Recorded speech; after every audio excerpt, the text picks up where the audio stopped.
दोस्तों शुरू करने से पहले डिस्क्लेमर कि वीडियो सिर्फ और सिर्फ एजुकेशनल पर्पस के लिए है, इन्वेस्टमेंट एडवाइस नहीं है। तो वीडियो को देखकर आप सीख सकते हो और इन्फॉर्मेशन को ले सकते हो। बाकी इससे पहले एक वीडियो मैं आपको दे चुका हूँ जिसमें हमने निफ्टी की सिचुएशन को डिस्कस किया है, क्योंकि अभी के समय निफ्टी काफ़ी चल रहा है। कुछ कमेंट्स मैंने देखे कि अक्टूबर है, थोड़ा सा संभल जाओ, मार्केट ऊपर जा रहा है, लेकिन अक्टूबर के महीने में मार्केट के अंदर क्रैश होते हैं, हो चुके हैं काफ़ी सारे क्रैश, तो एक्सपेक्टेड रहता है। इसके ऊपर हमने डिटेल में बातचीत की है कि क्या अक्टूबर के मंथ में, यानी इसी मंथ के अभी जो 10-15 दिन बाकी, उसके अंदर कुछ क्रैश काइंड ऑफ सिचुएशन हमको देखने को मिल सकती है क्या। अक्टूबर क्रैश का मतलब क्या होता है, किस तरह से इन्वेस्टर्स अक्टूबर के मंथ को अप्रोच करते हैं। साथ में दोस्तों कुछ कंपनीज हैं, स्टॉक्स हैं, उनके ऊपर भी बातचीत हो चुकी है, टेक्निकल्स, फंडामेंटल्स और कुछ न्यूज़ के बेसिस पे। अब शुरू करते हैं यूएस के बाजार के साथ में। देखिए, डाउ जोन्स अभी के समय न्यूट्रल है, 140 पॉइंट्स की तेजी है, तो हम इसको बोल सकते हैं काइंड ऑफ तेजी, क्योंकि ठीक है, आधे % के आसपास का जंप। नेस्टेक भी चलो पॉजिटिव में है, और उसके पीछे का रीज़न आपको पता ही है। आज के फर्स्ट वीडियो में हम बातचीत कर चुके हैं कि ट्रंप के सुर थोड़े से बदले हैं चाइना को लेकर, और ये जो सुर है वो पॉजिटिव हो चुके हैं। ट्रंप बोल रहा है कि 100% टैरिफ मैंने लगाया तो है, लेकिन वो सस्टेनेबल नहीं है, टिकाऊ नहीं है, मतलब वो हट सकता है, और चाइना के साथ में संबंध अच्छा करना चाहते हैं ट्रंप। तो ये जो कुछ कमेंट्री सुनने को मिली, उसकी वजह से थोड़े से स्टॉक्स ऊपर गए हैं। साथ में वहाँ के जो बैंक्स हैं उनमें चिंता अभी भी है, ऐसा मेंशन कर रखा है। बाकी बैंक्स के स्टॉक होते नहीं है नॉर्मली इन्वेस्टर्स के पास में। यूएस बैंक की बात कर रहा हूँ, क्योंकि वहाँ पे ग्रोथ काफ़ी कम है। तो ठीक है, ये सिचुएशन अभी के समय यूएस में चल रही है। साथ में देखिए दोस्तों, यहाँ पे आप देख पाओगे एफआईज ने आज के दिन भी बाइंग की है, तकरीबन 308 करोड़ के आसपास की बाइंग हो चुकी है। पिछले कुछ दिनों से अच्छी बाइंग हम देख पा रहे हैं। 14 तारीख को बिकवाली हुई थी, उसके बाद कंटिन्यूसली एफआईज ने बाइंग करना मार्केट में शुरू कर दिया है। पिछले वीडियो को आप देख लेना, उसके अंदर मैंने बताने की कोशिश की है कि एफआईज, देखो ये जो मैंने आपको बताया था कि अक्टूबर के अंदर चेन रिएक्शंस होता है, ये रिटेल इन्वेस्टर्स का नहीं होता, ये एफआईज का ही होता है। क्योंकि जो क्रैश है, ब्लैक मंडे है या फिर डिप्रेशन है, 2008 है, ये एफआईज देख चुकी है, और एफआईज का चेन रिएक्शन आना शुरू हो जाता है। अगर एफआईज ने बिकवाली करना शुरू कर दिया, तो वो जो बिकवाली होती है वो कंटिन्यूसली बनती है, और उसकी वजह से मार्केट काफ़ी गिरता है। जो अक्टूबर सितंबर का डेटा मैं आपको दे चुका हूँ निफ्टी का, कि किस तरह से गिरावट हमने देखी है, अगस्त की गिरावट के साथ में भी कंपैरिजन किया है, तो वो चीज़ आप चेक कर सकते हैं। बाकी चलो ठीक है, अभी तो तेजी है, ऐसी कोई गिरावट वाली बात अभी देखने को नहीं मिलती है। अब नंबर्स पे आते हैं। ये स्क्रीनशॉट आप लेके चल सकते हैं, क्योंकि सभी कंपनीज के नंबर्स मैं आपको नहीं बताऊंगा कंपैरिजन करके, लेकिन डेटा आपके सामने है तो आप देख सकते हैं। बाकी हम शुरू करने वाले हैं फर्स्ट कंपनी से, जिसका नाम है डिक्सॉन टेक। इसका डेटा यहाँ पे आपको देखने को मिल जाएगा, ठीक है। तो देखो, ये मेरे हिसाब से गलत मेंशन कर रखा है। 1460 करोड़ की सेल्स है, 3.80% के मार्जिन की एक्सपेक्टेशन है, 282 करोड़ के प्रॉफिट की एक्सपेक्टेशन है। तो ऐसा तो कुछ है नहीं, 1460 हम बोल सकते हैं, हो सकता है एक जीरो नहीं लगाई हो। बाकी ठीक है, हम देखते हैं एक्सपेक्टेशन के साथ ही, यहाँ पे भी एक्सपेक्टेशन का डेटा विजिबल है। तो 14,855 करोड़ की सेल्स आई है इसमें, ठीक है। प्रॉफिट की बात करते हैं, 81% के साथ में इसका प्रॉफिट जंप कर चुका है। 81% बहुत बड़ा नंबर है, और 81% के साथ में इसके प्रॉफिट बढ़ने के पीछे का रीजन क्या है उसको भी चेक कर लेते हैं। बाकी एक बार आप चेक कर सकते हैं कि कंपनी का प्रॉफिट कितना है। कंपनी का प्रॉफिट है 745 करोड़ का, और पहले जो कंपनी का प्रॉफिट था, यहाँ पे आप देख सकते हैं 412 करोड़ का था। चलो इसको थोड़ा सा डिटेल में देखते हैं, समझने की कोशिश करते हैं कि क्या सीन हुआ है। कंपनी का जो प्रॉफिट है वो बड़ा है, क्योंकि अदर इनकम ने प्रॉफिट को बढ़ाया है। मार्जिन्स मीट कर चुके एस्टिमेट से, ये अच्छी बात है। अदर इनकम अगर ज़्यादा आती है तो नेट प्रॉफिट उसकी वजह से ज़्यादा जाता है, लेकिन ऑपरेटिंग जो मार्जिन होते हैं, ऑपरेटिंग जो प्रॉफिट होते हैं, वो फिर इन्वेस्टर देखेगा तो वो मीट कर चुके हैं अपनी एक्सपेक्टेशंस को। साथ में आप देखोगे तो चलो ठीक है, हमने जो डेटा देखा अभी, उसके अंदर भी 3.8% के मार्जिन की एक्सपेक्टेशंस थी। जो फिगर्स थे वो गलत थे, बट परसेंटेज बेसिस में चलो वहाँ पे मेंशन कर रखा था वो सही था। सीएनबीसी की भी एक्सपेक्टेशन थी 3.8% की, और यहाँ पे 10 बीपीएस की जंप है, जो कि आ चुके हैं 3.8, यानी ठीक है, एक्सपेक्टेशन के हिसाब से नंबर से, खराब नहीं है, अच्छे भी नहीं है, लेकिन एक्सपेक्टेशन के हिसाब से नंबर से। आगे चलते हैं। इस वेबसाइट पे थोड़े से फिगर्स डिफरेंट मेंशन कर रखे हैं, वैसे परसेंटेज बेसिस में देखे तो वो अच्छा है, वो सही बात है, तो ठीक है, मेरे हिसाब से नंबर्स ओके हैं। देखो यहाँ पे नेट प्रॉफिट 607 करोड़ का, पिछले साल के इसी क्वार्टर में 390 करोड़ का था, ठीक है, ये मेंशन कर रखा है यहाँ पे साफ साफ। नेट प्रॉफिट बड़ा है, अदर इनकम जो कि तकरीबन तकरीबन 500 करोड़ की है, उसकी वजह से, तो वन टाइम गेन है, और अदर इनकम है, उस वजह से प्रॉफिट अच्छे निकल के आए हैं। तो वैल्यूएशन थोड़ी सी कम दिखाई देगी, कंफर्टेबल देखने को मिलेगी, लेकिन चलो ठीक है, प्रॉफिट की मार्जिन भी सही है। एक्सपेक्टेशंस को इसने कहीं ना कहीं मीट किया है, बीट भी नहीं किया और मिस भी नहीं किया।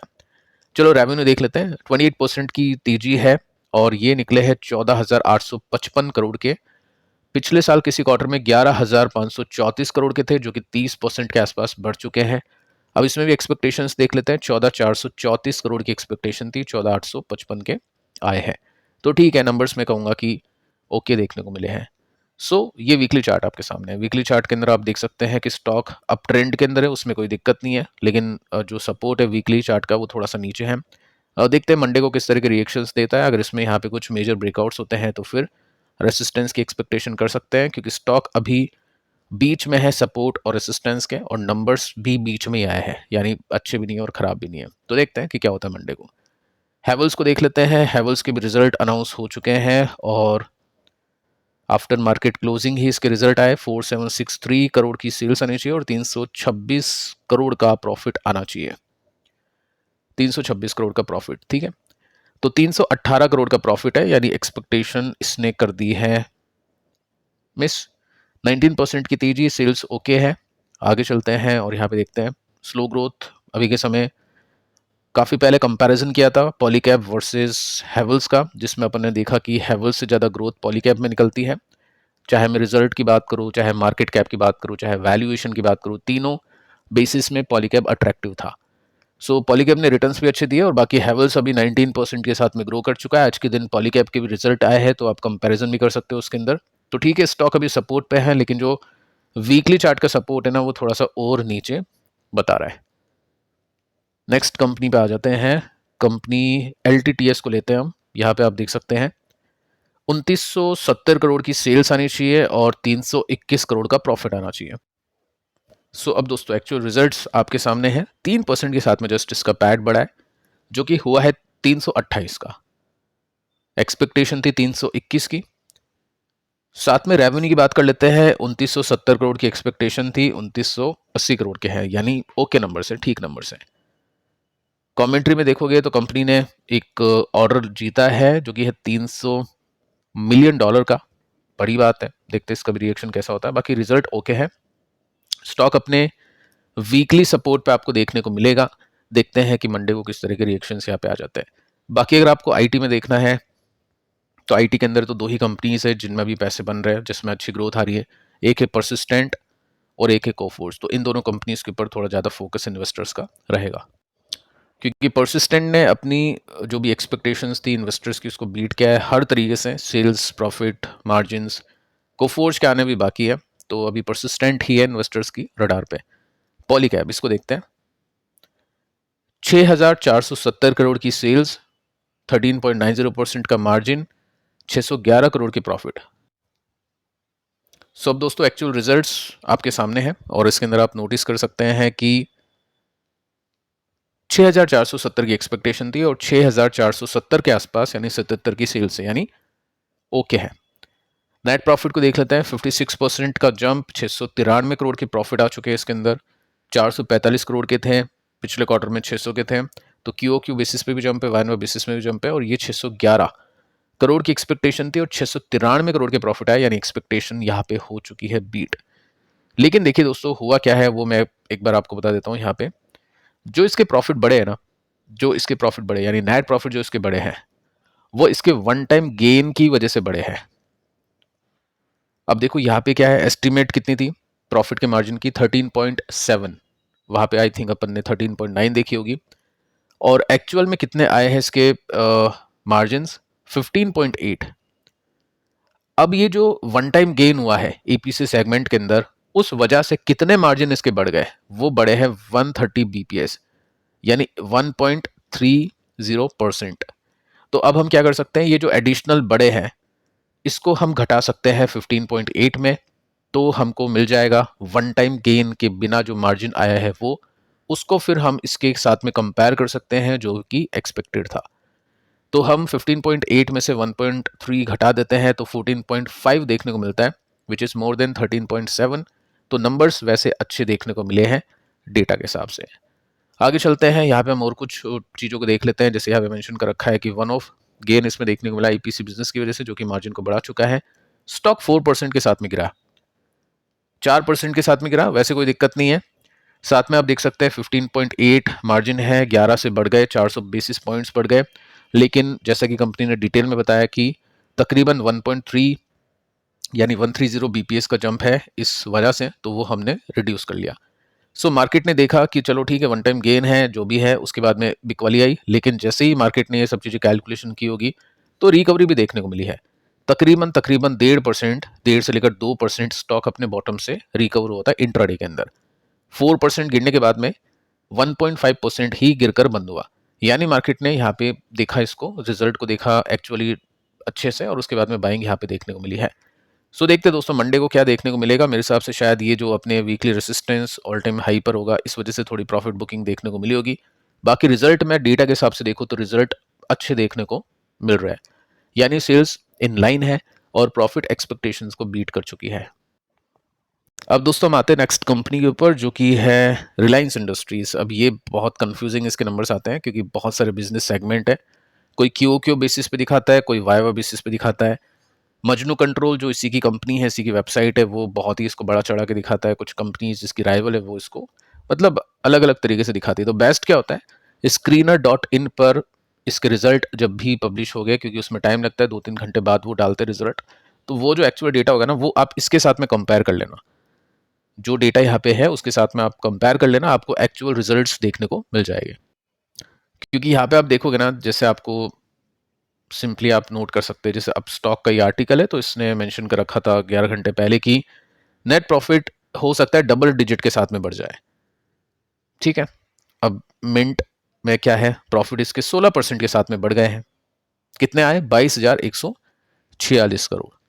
आगे चलते हैं, मनी कंट्रोल ने बता दिया कि 14% के साथ में बढ़े। भाई साहब 14% के साथ में बढ़े हैं, 16 के साथ में नहीं बढ़े, तो 22 बाढ़ में दिखा दिया यहाँ पे। सीएनबीसी पे आते हैं, इसने क्या बोल दिया, इसने 18,165 बोल दिया लाइव Q2। और नीचे आता है एनडीटीवी प्रॉफिट पाते हैं, इसने तो गिरा दिया इसके प्रॉफिट 33% के साथ में गिर गए और मिस कर दिया एस्टिमेट। तो बहुत ही कंफ्यूजिंग है, आप देख लेना एक बार स्क्रीनर पर, जैसे ये पब्लिश हो जाए। डेटा मैं आपको दे चुका हूँ एक्सपेक्टेशंस का। साथ में अगर आप यहाँ पे देखोगे तो स्टॉक अभी सपोर्ट रेसिस्टेंस के बीच में है। देखते हैं मंडे को कैसे रिएक्शंस इसमें आते हैं। नेक्स्ट जो कंपनी है इसको भी चेक कर लेते हैं। कंपनी का नाम है टाटा टेक। ये सेकंड लास्ट में आपको इसका डेटा देखने को मिलेगा। काफ़ी टाइम से स्टॉक नहीं चल रहा है, बहुत नीचे आ चुका है। टाटा की कंपनी देखकर लोग खरीदते हैं, बट वो गलत अप्रोच होती है। जब तक कंपनी नहीं बढ़ेगी फाइनेंशियली, जब तक स्टॉक नहीं बढ़ेगा। सो 1282 करोड़ की सेल्स आनी चाहिए और 163 करोड़ का प्रॉफिट आना चाहिए। सो एक्चुअल रिजल्ट्स आपके सामने है। कितनी है सेल्स, 1282 करोड़ की एक्सपेक्टेशन थी, और सेल्स आपको यहाँ पे कहीं पे देखने को मिलेगी। एक सेकेंड, रेवेन्यू 1012, यानी काफ़ी नीचे है एक्सपेक्टेशन से। और प्रॉफिट को भी देख लेते हैं, 162 करोड़ की एक्सपेक्टेशन थी, तो प्रॉफिट ठीक है, 166 करोड़ के प्रॉफिट, यानी मार्जिन अच्छा है इसके, और सेल्स कम है और प्रॉफिट ठीक है, ओके है। सो देखते हैं दोस्तों मंडे को कैसे देखते हैं इन्वेस्टर्स को, क्योंकि ये भी after market closing numbers they चुका है। पॉलीकैप के रिजल्ट आए हैं ड्यूरिंग मार्केट आवर में, लेकिन आफ्टर मार्केट क्लोजिंग इसके नंबर्स हैं। देखते हैं दोस्तों यहाँ पे क्या होगा, मतलब बाकी जो भी कंपनीज है, मैक्सिमम कंपनीज के रिजल्ट मार्केट के बंद होने के बाद में आए हैं। सो अगर यहाँ पे ब्रेकआउट होता है तब ही इन्वेस्टर जाना पसंद करेंगे या जाना चाहिए, बाकी अपनी अपनी इच्छा है, कोई कब खरीदता है, कोई कब बेचता है। टेक्निकल सेटअप के हिसाब से अगर किसी को देखना है, तो जब तक ब्रेकआउट नहीं हो, जब तक नंबर्स में ब्रेकआउट नहीं हो, चार्ट में ब्रेकआउट नहीं हो, जब तक लेना नहीं चाहिए, क्योंकि खरीदने पर कुछ नहीं होगा, आप अटके रहोगे, पैसे बनेंगे नहीं। सो देखते हैं क्या होता है। बाकी रिजल्ट मिक्स ही देखने को इसमें मिले हैं। सो फिलहाल दोस्तों इस वीडियो में इतना ही। पिछले वीडियो को आप देख लेना, मिलते हैं कल, तब तक के लिए शुभ रात्रि।